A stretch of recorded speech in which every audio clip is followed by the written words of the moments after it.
David Eichel and Elliot Clough here for HawkeyeInsider.com, part 24/7 Sports Network.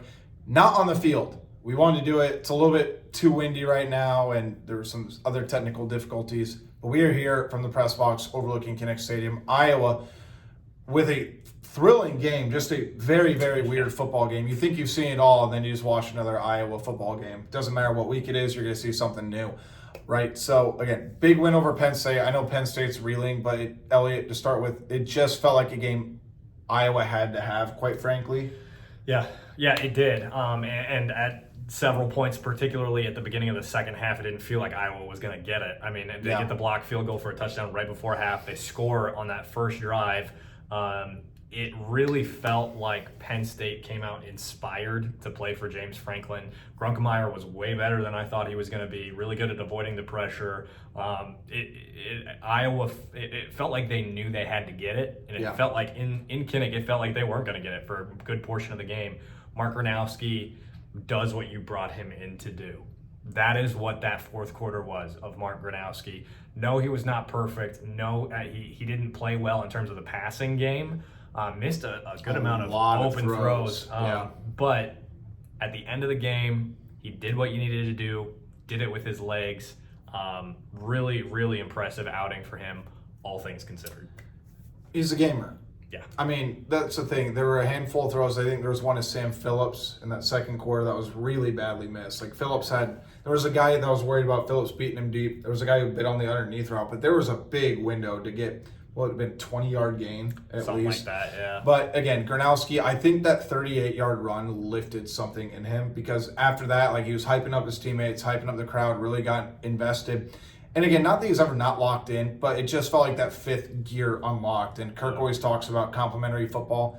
This was complimentary football, including the fact that, we'll get to it, but like, Kirk's decision-making was not at an elite level. I know, pun for, they're playing Minnesota next week. But Gronowski in that fourth quarter, that 67-yard run, and then I was stunned after the game when he was talking about that third down, that game-sealing third down.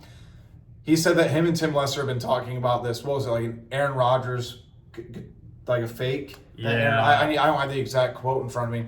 Bootleg. It was a bootleg, but Tim Lester and Mark were the only two people that knew Mark was going to keep the football and go on the other side.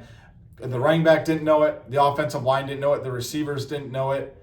I wish we would have known that earlier, because I would have loved to ask them, like, what do you think when you see Kamari behind you and he doesn't have the football in his hands, and all of a sudden you look over and Mark's, he could have scored that, and he went down very smartly, very unselfishly to seal the game. Jennings did mention. Oh, he did? Didn't know. Yeah. Okay. But I mean, you were over there. Jennings says, "I just blocked the down guy." So that's just what he does when he answers questions. But to me, like, that is Tim Lester in a nutshell and his play calling. Like, I can just see the smirk on his face calling that play.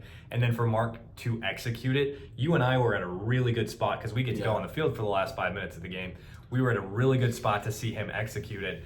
It looks like he's handing it off, and I hit Dave and I said, "Mark has the ball. Yeah. Mark has the ball." Yeah. And it was a great fake. Yeah, he held it down, right? Like, he just looked like he was trying to turn and finished it. And did the "Are you not entertained?" Yeah. Like you said, gamer. Like Kirk Ferentz said after the game, proven winner. This is why you brought Mark Gronowski to Iowa, to win games like this. And you asked him that too, and I was surprised that he said, in a nutshell, like, he wants the ball, and like he said, I want the ball in my hands, and I'm happy that I'm at a university that does allow me to have the opportunity to do that. We'll talk more about that in our Swarmcast tomorrow morning, our instant reaction, our reaction podcast.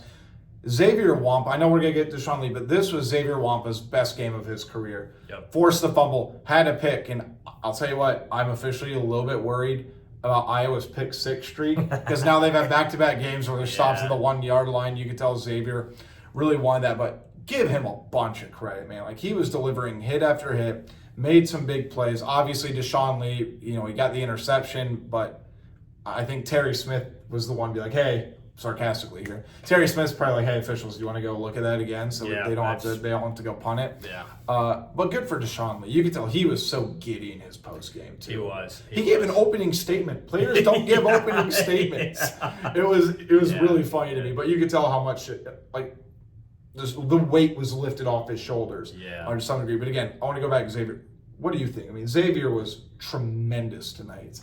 Like you said, 2 picks. 1 yard short of the end zone, 2 games in a row, which is they got to get one at some point. But for former 5-star to have the offers from Bama, Ohio State, Notre Dame, and to end up at Iowa, he had very high expectations coming into his career. This is his first pick since his second season, and it was against Utah State. So that's got to be, again, a big weight off his shoulders. You mentioned that for Deshaun Lee, but I would say probably more so for Xavier Wampa tonight. Keeps leveling hits and keeps bleeding from his ears to the point where he has to get stitches. He was not available to us post-game, and we're all sitting here like, this is your best game of your career. And I'm not saying, like, you don't want to talk to us in that sense, but, like, don't you want to feel the love a little bit after, he's answered, tough questions throughout his career. And then Matt Whites of the SID just came in and said, he's not going to be available. He's getting stitches. And everybody's like, of course he is. Somebody fix that dude's helmet. He needs a different helmet. But obviously he makes that play, leveled Crunkmeyer on a play or two. And then Deshaun Lee making that phenomenal catch down there at the 4-yard line. Maybe flip him to wide receiver at this point. I kid. Those plays are game-changing plays that you get from 2 upperclassmen DBs. I think they're officially the Doughboys again at this point. Cohen Entringer had that sack on 3rd down near the goal line when it forced a field goal. Yeah, I'll tell you what. Well, he made up for it earlier because remember he was the one who was offsides on that 4th and 1 stop too. And Cohen's the guy who does take that stuff really, really personally too. Right. But again, I think in terms of the resilience of this team, and Mark talked about and Kirk talked about extensively about the disappointment they felt after the Indiana game. They were in a similar spot. Like Iowa's down 21-10 against Penn State. Again, I know it's not I would say your brother's Penn State. It's not what everybody expected them to be. Still but how many Iowa teams over the last 5 years come back from a double-digit deficit? By the way, thanks to the offense. Yeah. And again, the defense was fine, but like the quarterback is making runs. He's making play after play after play. Brad Banks. Yeah. Seriously, you can make the case for C.J. Beathard. Right. Obviously, I'm not saying it's sealed shut that it's Brad Banks, but one other player that we have to mention before we get out of here, Kamari Moulton. Yes. He's not Caleb Johnson, doesn't have to be, but he has really reached a new echelon over these last few games. I wish he would have been healthy for the whole year because who knows where he'd be right now in terms of statistics. But he didn't even score tonight, and he was still one of the best players on the field. I think he talks to Mark about dude, please just let me score. Well, he's got to finish some runs too because he was making one guy miss away from a touchdown earlier tonight. Had a couple plays like that, so it's inevitably going to come for him to break off a big run. But again, got to give a guy like that his flowers in a game like this. I'm happy you brought that up. And before we get out of here, we do need to talk a little bit about Kirk's decision making. Was not great tonight.